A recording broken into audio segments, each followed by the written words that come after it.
Hello my dear friends, welcome back to my YouTube channel ADC Maths. In this video, what are the types of first order PDEs and how to get the solutions. So this is the topic. The first order partial differential equations, it means that there are the two partial derivatives p is equal to dou z by dou x, q is equal to dou z by dou y. So it involves the p and q. And we require z be the function of x and y. Clear? And I can categorize this by four standard types in terms of arbitrary constants with the help of arbitrary constants. First one is a function of p comma q is equal to 0. So first one is only p and q are present in the given first order partial differential equation. If it is there, then the assumption to find the complete integral, the assumptions to find the complete integral is z is equal to ax plus by plus c. What about a, b, c? They are the arbitrary constants. But this is not the complete integral because there are three arbitrary constants. How many independent variables? 2. So let us minimize from 3 to 2, we get the required complete integral. Then we differentiate this with respect to x and y, we get p equal to a, q is equal to b. So this is the assumption for the first type. Got it?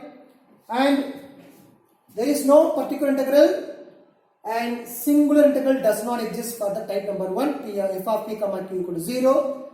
General integral is as usual.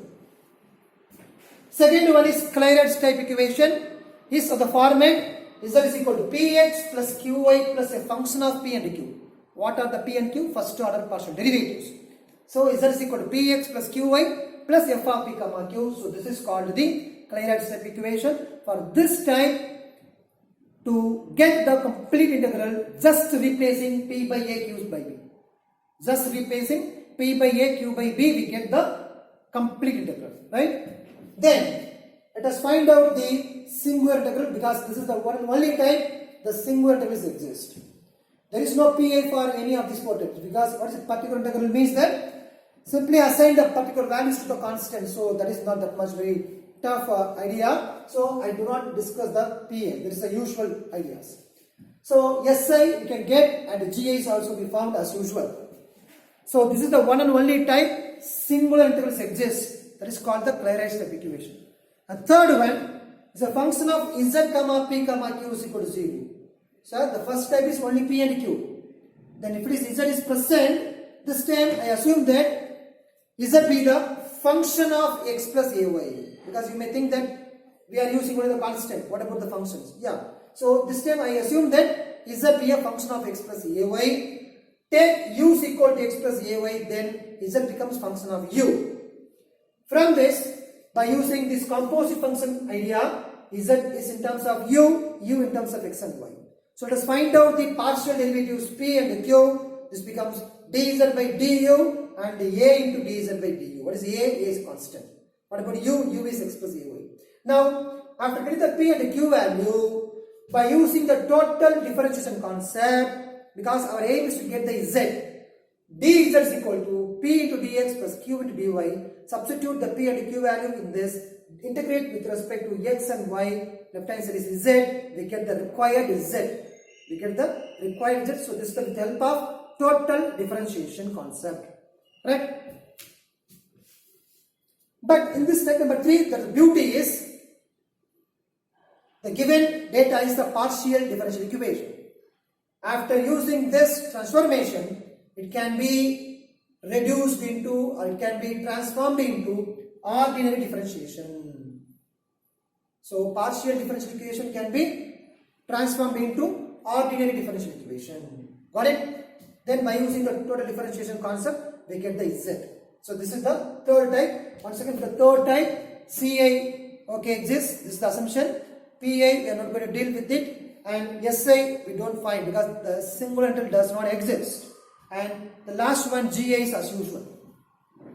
And the fourth type under the constants category, the first order partial differential equation is known as separable equations.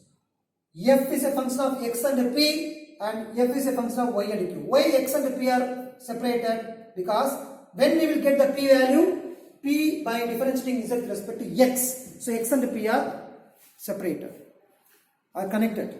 What about q? When we will get the q, q is differentiating z with respect to y. So q and y are connected. So that is separate functions, right?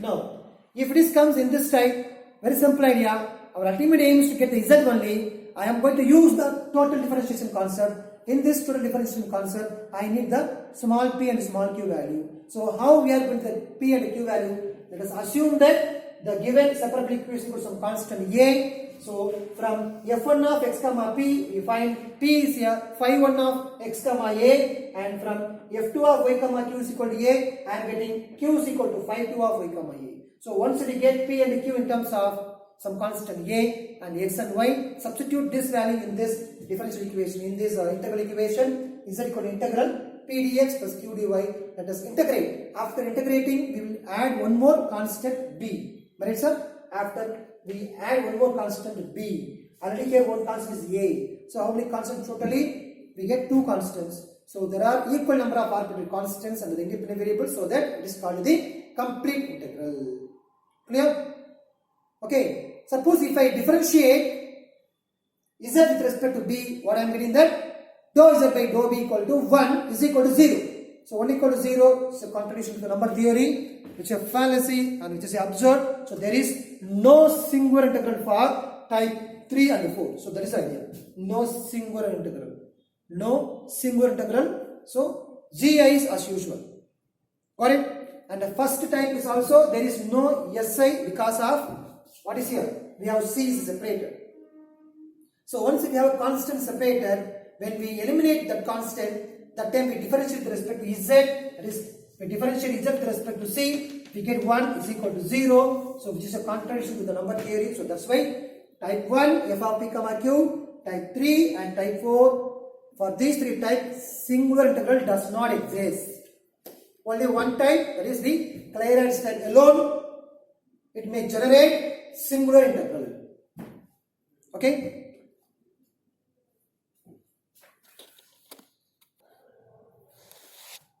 This is the fifth type in the first order partial differential equations, because first four types it is in terms of arbitrary constants, but this is the one and only type.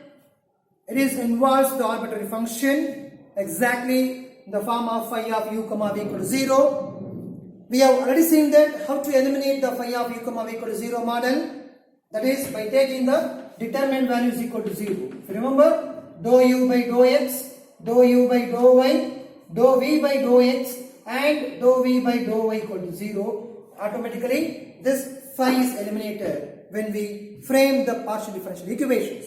Now the reverse, that means the fifth one is called Lagrange's linear equation, is of the format capital P into small p plus capital Q into small q is equal to capital R. What about capital P, capital Q, capital R?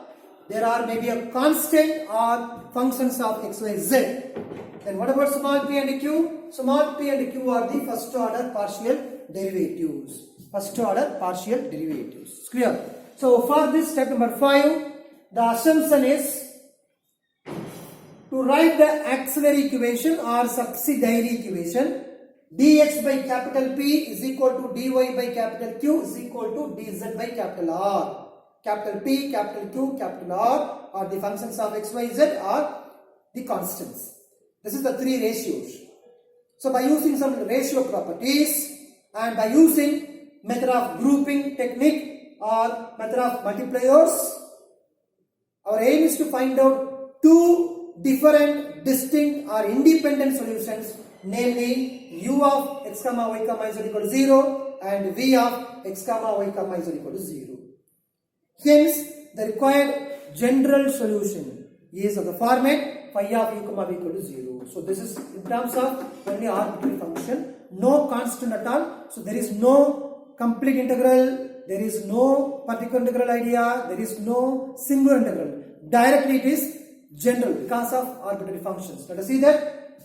There is no Ci, no Pi, no Si. We don't want to discuss these things. It's not possible because once there are some arbitrary constants, then only we have to discuss the complete particular or singular cases. This time there is no such constants involved in it, so that's why we can directly get the general solution or the general integral. So these are the different standard types of first order partial differential equations. You got it? Please kindly follow my YouTube channel ADC Max. Those who are not yet subscribed, please subscribe the YouTube channel. Thank you. Thank you.